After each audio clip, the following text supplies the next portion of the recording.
안녕하세요. AI 시대의 정말 핵심이라고 할 수 있는 기업들이죠. 엔비디아, 그리고 팔란티어, 연일 뜨거운 관심을 받고 있는데요. 네, 맞습니다.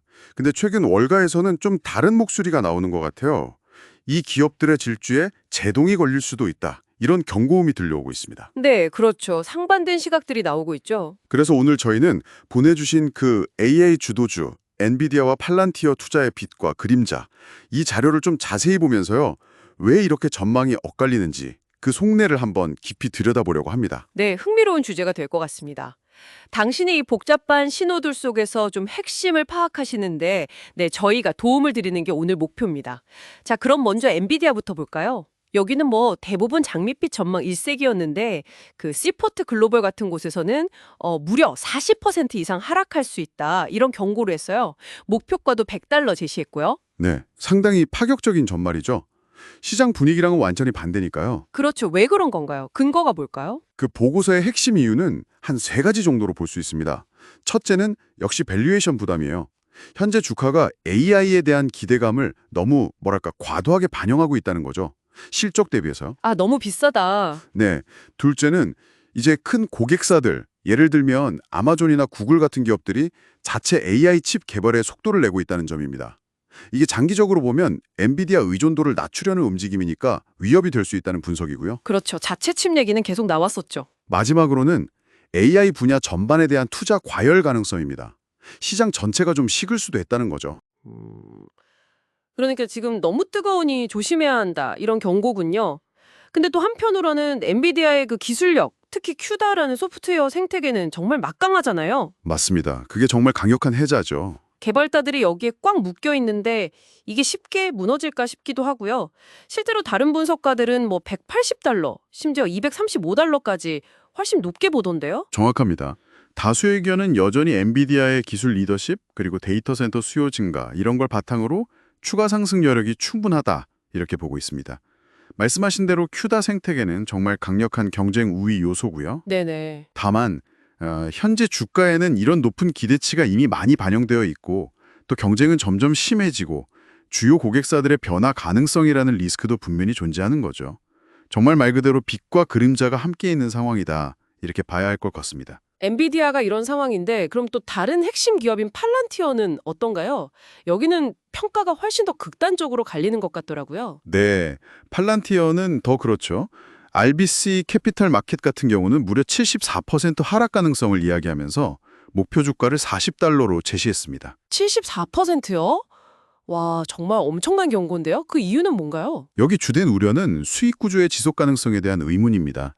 특히 그들의 핵심 제품이죠. 파운드리? 플랫폼 수익이 좀 일시적인 요인에 기댄 거 아니냐. 아, 파운드리요? 네, 그래서 이익 성장의 질이나 앞으로의 확장성에 좀 물음표가 붙는다. 이런 분석입니다. PER 그 주가 수익 비율이 200배가 넘는다는 지적도 있었죠?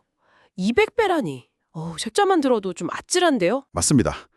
그게 이제 현재 주가가 미래의 성장을 너무 과도하게 반영하고 있다는 대표적인 지표로 해석될 수 있는 거죠.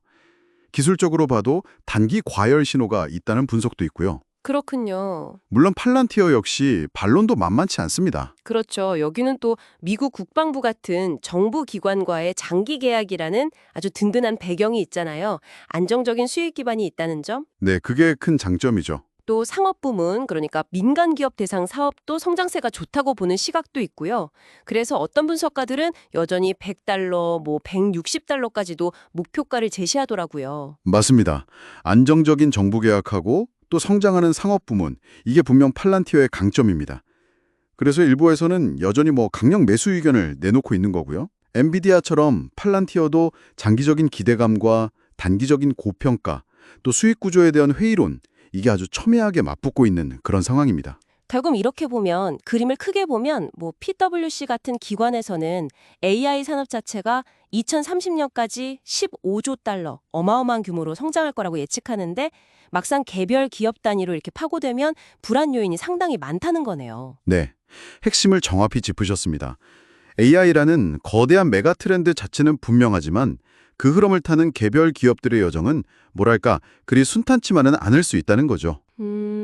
특히 아까 말씀드린 빅테크 기업들, 이들이 자체 AI 칩이나 플랫폼 개발에 열을 올리는 것은 엔비디아 같은 인프라 기업이나 팔란티어 같은 플랫폼 기업 모두에게 잠재적인 경쟁 심화 요인이 될 수 있습니다. 그렇군요. 오늘 저희가 살펴본 것처럼 엔비디아와 팔란티어, 정말 AI 혁신의 어떤 상징과도 같은 기업들이지만 월가의 평가는 이렇게 극과 극을 달리고 있습니다. 엄청난 성장 기대가 있는 반면에 또 고평가 논란, 경쟁 심화 같은 위험도 함께 있는 거죠. 그렇습니다. 따라서 당신이 이 두 기업 또는 다른 AI 관련 정보를 접하실 때는요, 단기적인 주가 등락이나 어떤 파편적인 뉴스에 흔들리기보다는 각 기업이 가진 핵심 기술 경쟁력이 뭔지, 그리고 그 기술이 실제로 지속 가능한 수익으로 어떻게 연결되는지 그 사업 모델의 견고함을 좀 중장기적인 관점에서 냉철하게 따져보는 지혜가 필요하다고 생각합니다. 네, 균형 잡힌 시각이 중요하겠군요. 네, 엇갈리는 신호들 속에서 균형을 잡는 것이 핵심이겠죠. 자, 오늘 나눈 이야기에서 한 걸음 더 나아가서 이런 질문을 한번 던져볼 수 있을 것 같습니다.